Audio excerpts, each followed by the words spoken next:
In the classic car world, Great Britain is often associated with small-engined, two-seat roadster sports cars, and we've produced many great examples. But the UK has also been responsible for some powerful and muscular-looking Grand Tourers. So let's take a look at some hairy-chested homegrown heroes on offer here at the historic sale in Farnborough. Like the video and subscribe to the channel to see my other videos from this sale, including young-timer luxury saloons and thoroughbred Italians.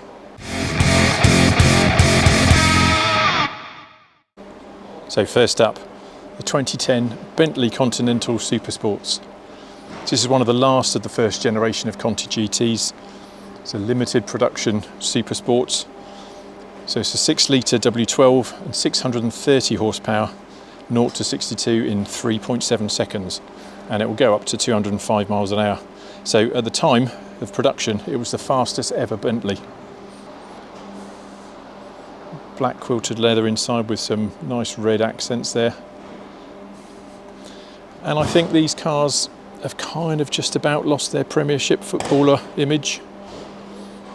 This particular one estimated 27 to 32,000 pounds. So more expensive than the regular Conti GT, which are trading now for what, less than 10, but still pretty good value for what it is.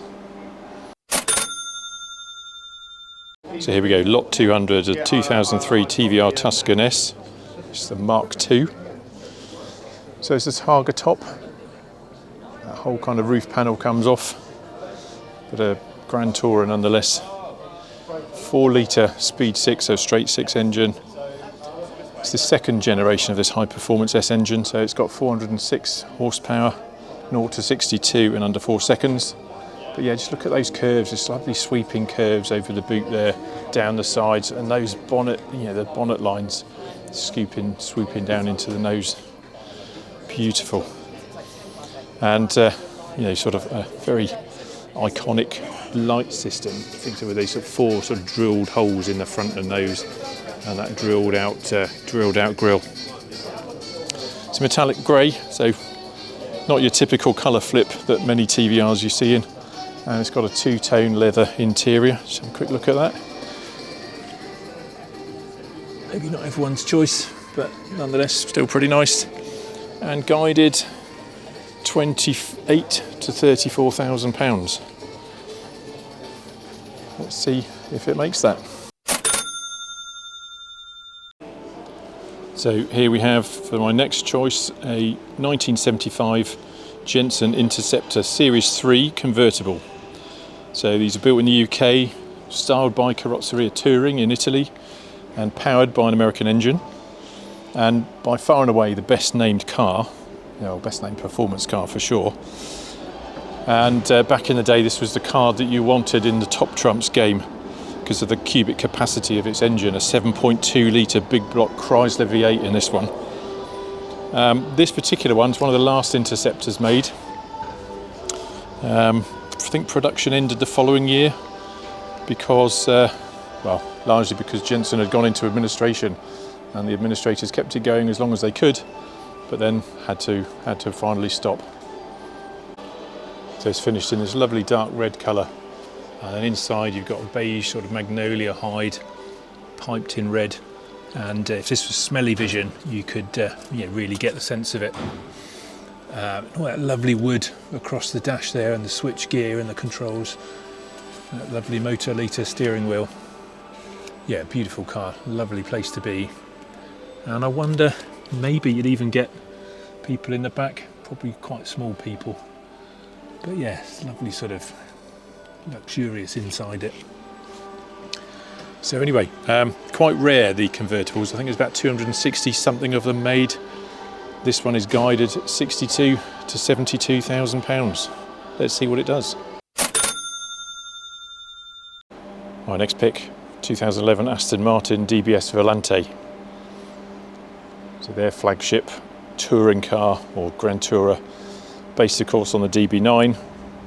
So I don't know why, but convertible Grand Tourers are referred to by Aston as Volante, which means flying, I think, in Italian.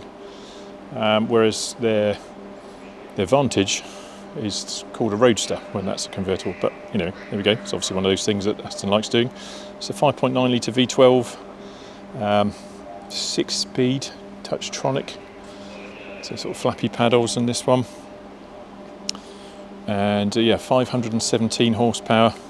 Does 0 to 62 in about 4.3 seconds. Will get you up to 192 miles an hour. So this is in Storm Black. It's basically black over black, and so it's got black seats, but the other trim is in Lord's red leather, so it's sort of like a dark burgundy red. And theoretically it's a 2+2, but yeah, you're going to struggle to get anything much more than a bag in there, aren't you? Well appointed though, Bang & Olufsen stereo, great sort of car. Yeah, these Bang & Olufsen, these pop up and in the dash when you've got the radio on or the stereo on. Guided 66 to 75,000 pounds. Now this is a pretty car, isn't it? A 1960 AC Aceca Bristol. So these are available with 3 different types of engine. This one has the Bristol engine, as the name suggests, and it's a hand-built Grand Tourer. And its design was inspired by, some might say copied, but inspired by the Ferrari 166 Mille Miglia. It's got a 2-litre straight-six Bristol engine mated to a 4-speed manual gearbox. So the Bristol engine had a higher tune. Well, there's 2 options. This was the higher tuned one. So this gives you 125 brake horsepower. It's a lovely blue exterior. And what's that colour inside? Sort of a grey blue. I think it might have been a blue. It's now grey. Don't know. It's still pretty nice in there. Very classic looks of its era. So only 169 of these built. And this one is guided 75 to 85,000 pounds. Let's see what it goes for. The final pick in this category then. It's 1980 Aston Martin V8 Volante. This is the hand-built Grand Tourer, and obviously this is convertible, but based on the Series 4 sort of Oscar India specification of car. Originally a William Townes design. This one sporting a 5.3 litre V8 and has a 3-speed automatic gearbox. So not the fastest. It's about 7 seconds to 62. With a top speed of about 150 miles an hour. As you see, it's a dark blue metallic over a lovely magnolia leather. Again, piped in a contrasting colour to match the exterior. So there's 656 of these built. This particular one is guided 80 to 100,000 pounds, which seems quite low for these V8s. But possibly due to the fact that it's an auto rather than a manual box. Let's see how it sells. So what did you think of these beautiful British brutes? Which one was your favourite? For me, it's the Aston Martin V8 Volante, an absolute dream of a car. I could definitely imagine myself driving down to the Côte d'Azur or somewhere like that. Don't forget to give the video a like and subscribe to the channel for more content on classic and modern classic cars. Thank you very much for watching. I'll see you next time. Bye bye.